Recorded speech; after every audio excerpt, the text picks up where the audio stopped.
the leaders entrusted to secure the goals, in our case, justice, unity, peace, liberty, and prosperity for all, have a duty to reflect on their performance in the search for these hallowed goals.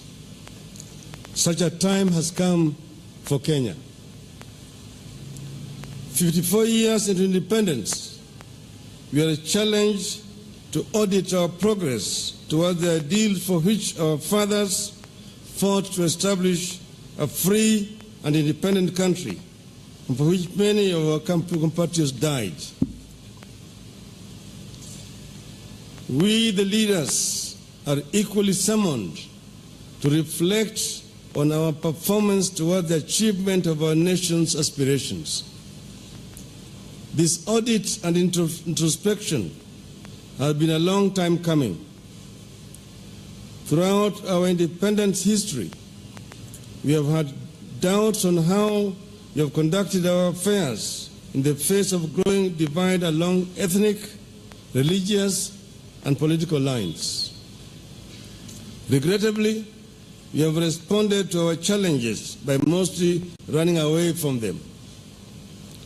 We have moved from year to year, election to election, never pausing to deal with the challenges that our diversity was always going to pose to our efforts to create a prosperous and a united nation. Consequently, the ties that bind us are today under the severest of stress. Our diversity appears destined to be a curse to ourselves today and to our children tomorrow. In the past, we have given a lot of attention to institutional reforms in the hope that this could lift us to the next level of nationhood and make us a blessed land. 7.5 years ago, we gave to ourselves a new constitution. We put our faith in it as the instrument to revolutionize our nation. In this way and many other ways, we created some of the best hardware any country has ever possessed to engineer their affairs.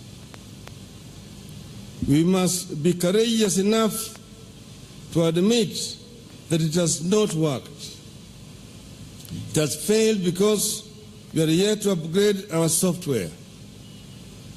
We have been pouring new wine into old wineskins. The gospel tells us that new wine needs new wineskins.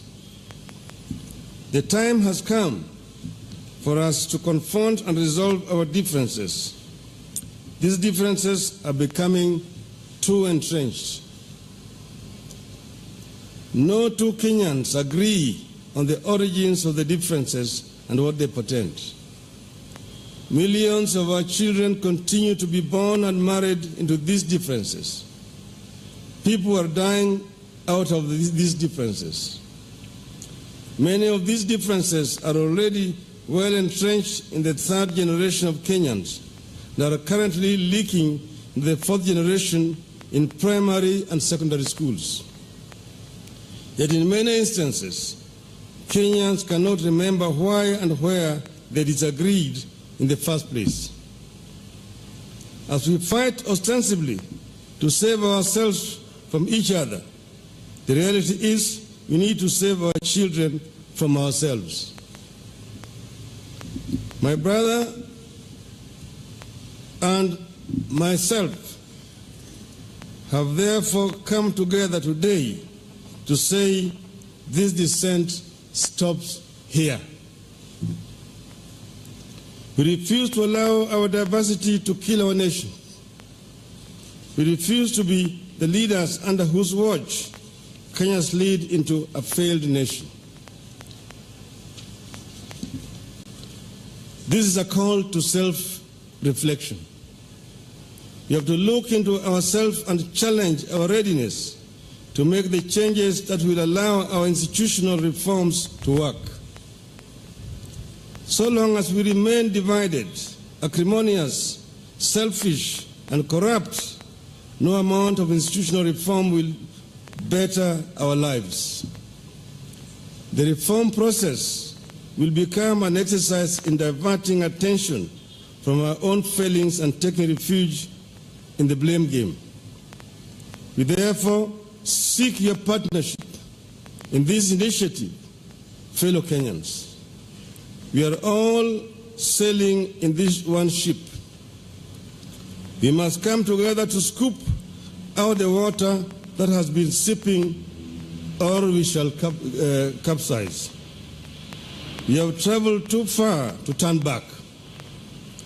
We would never make it back to the shore. Yet we can't make it to our destination either. Our only option is to come together and scoop out the waters of animosity that we have been pouring into the boat before we all sink. Once again, as Lincoln said, the result is not doubtful. We shall not fail.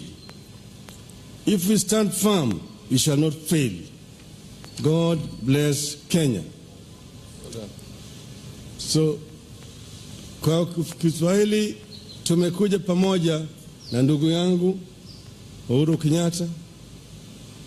Tumeongea kwa kirefu na tumekubaliana ya kwamba tunataka kuunganisha Kenya iwe taifa moja. Na tumesema mgawanyiko ambayo imekuwako tangu uhuru mpaka leo itakwisha hapa na sisi. Na kutoka hapa tunataka kuunganisha taifa la Kenya ili tutembee pamoja kama watu moja. Hiyo ndio sababu ya sisi kukuja pamoja hapa siku ya leo. And we say that the divide ends here, beginning the process of building the bridge that binds Kenya together. Yes, where we are. Sasa ndugu yangu ataongea. God bless. Thank you. Good afternoon, everybody. First and foremost, I have taken great pleasure this morning in welcoming my brother Raila to Harambee House, where, as he has clearly indicated, we have had the opportunity for extensive discussions on matters Kenya. And we have come to a common understanding, an understanding that this country of Kenya is greater than any one individual. And that for this country to come together, leaders must come together. Leaders must be able to discuss their differences. Leaders must be able to discuss freely and openly what ails our country, what is the reason and the cause for the ethnic divisions and frictions that we see across the country, that sometimes lead to even intercommunal conflicts, as we have seen in various parts of our country. We have seen up in Wajir, as we have seen in the borders of West Pokot and Marakwet and many other places. So we have a responsibility as leaders to be able to come together to discuss these issues and to find solutions. Solutions that will bind our people together, that will unify our country, and that will give us a life cycle that is beyond the 5 years that we have established for ourselves. Elections come and go, but Kenya remains. So as we plan ourselves for the future, our future cannot be dictated by the forthcoming election. Our future must be dictated by the prosperity, stability of our nation and the well-being of our people. Democracy is not, as has often been said, an end in itself. It is just a process by which the will of the people is heard, but the national good, the national interest must always prevail over those elections. And this is what me and my brother have agreed, that starting today, we will begin a process of bringing our people together, that we will begin a process of discussing what ails us and what creates division amongst us. And we look forward to the support of every single leader. We look forward to the support of every single Kenyan so that we can build together a united, harmonious, stable nation where no individual feels left out or left behind. So to me, this marks a new beginning for our country, a beginning in which we hope that we shall march together as Kenyans and that we can differ in terms of political alignment, but always remain steadfast and united in matters Kenya. So with those few and brief remarks, a more detailed statement will be given to all of you to be able to read and to understand, that formulates this new beginning that we seek to start. And we thank you for finding time to join us. And as my brother has said, we look forward to you to be our partners to create this new Kenya. Thank you, and God bless you.